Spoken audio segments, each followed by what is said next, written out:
이제는 미국 주식이다. 투자의 한계가 사라지는 이곳. 여러분은 지금 미국 주식의 정수와 함께하고 계십니다. 저희가 이번 주 내내 이 엔비디아 그리고 GTC 이야기를 중점적으로 다뤄보는 것 같습니다. 이 간밤 사이에 새벽 2시였죠. 굉장히 또 중요한 모멘텀 하나가 있었는데요. 바로 GTC의 꽃이라고 할 수 있는 이 키노트, 젠슨왕 CEO의 기조 연설이 있었죠. 하지만 좀 아쉽게도 기대와는 다르게 이렇다 할 상승 모멘텀을 만들어내지 못한 채로 밤사이 엔비디아의 주가가 3.4% 하락 마감했는데요.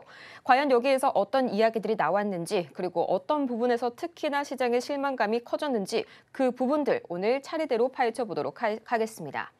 자, 가장 먼저 이 제목 볼까요? NVIDIA Super Bowl of AI. 슈퍼볼이라는 가장 큰 행사에 비유를 할 정도로 정말 많은 사람들의 기대를 모았었던 그런 기조 연설이었죠. 자, 그래서 젠슨 왕이 이렇게 이 GTC에서 기조 연설을 하는 사진까지 같이 업데이트가 됐는데요. 이 신제품을 공개하기에 앞서서 AI 기술 발전을 4단계로 좀 구분을 해서 설명하는 모습이 인상적이었습니다. 가장 첫 번째가 바로 이 Perception AI. 자, 이게 어떤 거냐면요. 인식 AI입니다. 약 10년 전에 시작이 되었다고 설명이 됐고요. 음성 인식과 같은 단순 작업을 의미를 합니다. 자, 다음은 최근 5년간 주목을 받은 이 생성형 AI, Generative AI. 자, 이거 같은 경우에는 텍스트나 이미지 생성에 특화된 AI를 의미하고요. 현재 우리가 경험하는 단계를 바로 에이전틱 AI 이렇게 표현을 했는데 이 AI의 추론 모델을 통해서 복잡한 문제 해결이 가능하다라고 밝혔고요. 또 마지막으로 네 번째가 우리가 나아가야 할 Physical AI, 최종적인 AI 진화의 끝이라고 할 수 있죠. 자, 이렇게 해서 4가지 이 발전의 단계에 이어서 신제품 라인업을 공개를 했는데요. 이 새로운 칩셋을 4가지나 공개를 했었죠. 가장 첫 번째가 올해 하반기에 출시 예정인 블랙웰 울트라. 2023년에 출시가 됐었던 호퍼칩 대비해서 무려 50배의 매출을 올릴 가능성이 있다라고 호언장담을 했고요.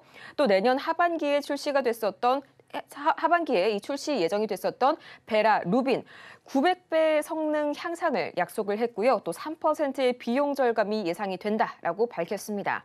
그 이외에도 오픈소스 AI 추론 소프트웨어 그리고 블랙웰과 결합했을 때 호퍼 대비 성능이 40배에 달할 이 다이나모를 소개하기도 했고요. 또 2028년 공개가 될 이 파인만 칩을 예고를 하기도 했습니다. 이 차세대 HBM에 적용이 될 것이다 이렇게 얘기를 했고요. 그 이외에는 휴머노이드 로봇 개발 플랫폼인 아이작 그루트 N1 그리고 광자 기반 네트워킹 칩인 실리콘 포토닉스까지 공개가 차례대로 됐는데요.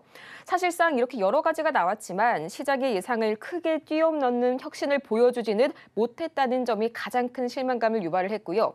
또 차세대 칩의 출시 일정이 예상보다 늦어졌다는 점, 또 총 마진율이 기존 79%에서 71%로 급락했다는 점까지 이 대규모 비용 투자에 대한 투자자들의 회의감을 더욱더 확대시켰습니다. 전문가님, 이번 키노트 저도 참 많은 기대를 안고 이렇게 졸린 눈을 비비면서 봤는데 소문난 장치에 먹을 게 없다라면서 현재 많은 좀 빈축을 사고 있네요. 현재 실망 매물에 따른 하락 흐름 언제까지 이어질까요? 저는 물론 어제 본 건 아니고 아침에 일어나서 일찍이 영상을 보고 그다음에 핵심 내용으로 이렇게 20분짜리 이렇게 요약한 내용을 보고 했는데 저는 괜찮았는데요. 저는 제가 볼 때는 왜 실망을 했지? 라는 생각이 좀 들 정도로 너무 기대감을 크게 잡았나? 사람들이? 라는 좀 생각을 하면서 어쨌든 관세 때문에 좀 떨어진 게 아닌가라는 생각으로 했다 그랬죠. 어쨌든 그 생성형 AI에서 이제 물리적 AI로 이제 가는 그런 이제 얘기들, 물론 예상할 수 있었던 내용이죠. 당연히 물리적 AI로 가겠죠. 결국은 물리적 AI, 그러니까 로보틱스, 로봇공학을 얘기하는 거거든요. 그러니까 로봇이 얘기하는 거예요, 로봇. 이제 실생활로 이제 로봇이 나와서 거기서 이제 엔비디아 이번에 발표한 거 보면은 지난번에 마찬가지로 CPU 또 얘기합니다. 루빈이라는 이제 CPU인데, 루빈 말고 베라였나? 이렇게 보면은 베라 루빈. 그러니까 베라 루빈 칩을 보이는데 이거 인공지능 칩이고요. 그다음에 베라라는 CPU. 요것도 출시를 하고 그래서 CPU 성능도 좋고 그다음에 GPU 인공지능 칩도 좋고 뭐 이런 것들 뭐 파이먼 뭐 울트라 루빈 울트라 뭐 이런 거 출시하고 부터 해가지고 뭐 그렇게 해서 기사가 나왔는데 뭐 시장에서는 환호를 하지 않으니까 뭐 그렇구나 했는데 오늘 우리나라 시장 종목들 움직인 거 보니까 얘네들이 뒤늦게 이제 좋은 얘기들을 할까 싶어갖고 제가 좀 전에 그래서 한번 기사를 한번 찾아봤어요. 좀 전에 찾아봤는데 이 기사가 이렇게 나왔네요. 전 세계가 틀렸다. 젠슨왕 깜짝 발언, 야심 드러냈다. 모르겠어요. 이게 이제 그냥 기사가 제목만 이렇게 나온 건지 아니면 사람들도 진짜 그렇게 생각을 하고 있는 건지. 일단 젠슨왕의 AI 컴퓨팅 수요 작년에 예상의 100배 뭐 이렇게 지금 헤드라인 기사에 나와 있거든요. 근데 저는 내용은 나쁘지 않았다고 생각이 되고 관련된 섹터 그래서 로보틱스잖아요 결국은. 그러니까 물리적 AI를 이제 이제 이쪽으로 이제 발전이 많이 될 거고 그러면은 이제 로봇에 대한 이슈들이 더욱더 커져서 오늘 로봇주들이 그러면 폭등을 해야 되는데 로봇주 오늘 급락을 합니다. 이것도 참 웃긴 일이고 로봇주가 왜 급락을 하지 우리나라에서? 라는 생각을 어쨌든 저 기사와 함께 보면서 오히려 지금 반도체 쪽에서 지금 움직이는데 그래요. 뭐 또 가겠죠 뭐. 일단 로봇주들 계속 잘 보시라는 말씀 먼저 드리면서 자 엔비디아 주가도 보겠습니다.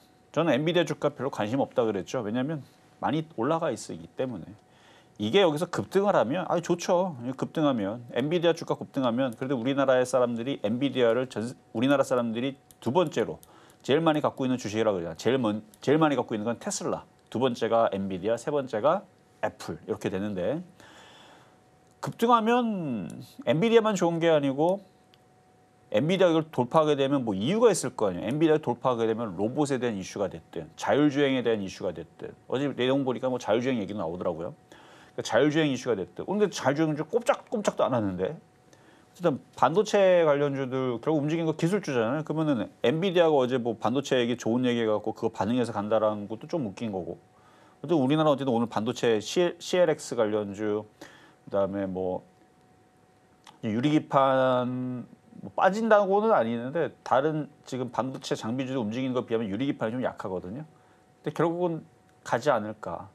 그러니까 가니까 우리나라 지금 반도체 IT 부품주들 섹터들이 지금 움직이니까 그러면 유리기판도 반등 줄 거고 로봇주도 결국 반등 줄 거고 예상은 그렇게 하는데 또 엔비디아가 올라가야 되는데 안 올라갔잖아요. 그러니까 올라가면 엔비디아를 안 사더라도 이것 때문에 우리나라 IT 부품주들 로봇주서부터 뭐 HBM 관련부터 해갖고 싹 다 강하게 움직일 수 있으니까 넘어가면 좋은 거고요. 떨어지면 이제 싸다고 이제 조정받으면 이제 싸다는 얘기가 나오게 되면 다시 밑에서 싸게 사면 되는 거고 뭐 그런 거건데 그래서 저는 이 위치에서는 애매모호하기 때문에 그래서 어제 기조연설 이후에서 움직인 흐름을 그냥 지켜보고 있는 거예요. 근데 살짝 지금 조정받고 있죠. 조정받으면 이제 전저점까지 밀릴 수는 있지만 그리고 나서 다시 이렇게 오르는 모습만 보여주면 돼요. 그래서 박스권에서만 이렇게 보여주면 되고 자 그리고 어제도 이어서 그러니까 이게 엔비디아가 이제 올라가기 시작해야 기술주들이 올라가고 그러면 이제 테슬라도 올라갈 텐데 지금 테슬라는 악재에 지금 엄청나게 시달리고 있습니다. 기사 보면 다 온통 악재예요 지금. 장난 아닙니다. 장난 아니에요 진짜로. 지금 테슬라 머스크를 거의 뭐 적으로 지금 그러니까 나름 불매 운동하고 뭐 장난 아닙니다. 실적도 굉장히 안 좋을 것 같고. 어쨌든 그런 부분들 때문에 지금 저렇게 흔들리는데 근데 그거에 비하면 많이는 안 떨어지는 거예요. 그러다 이제 좋을 얘기가 나오고 반등주대가 되면 슬슬 올라갈 테니까 뭐 너무 걱정하지 마시고 미국 시장만 다시 올라가면 된다라는 말씀을 드리고 자 오늘 여기까지 말씀드려봤습니다.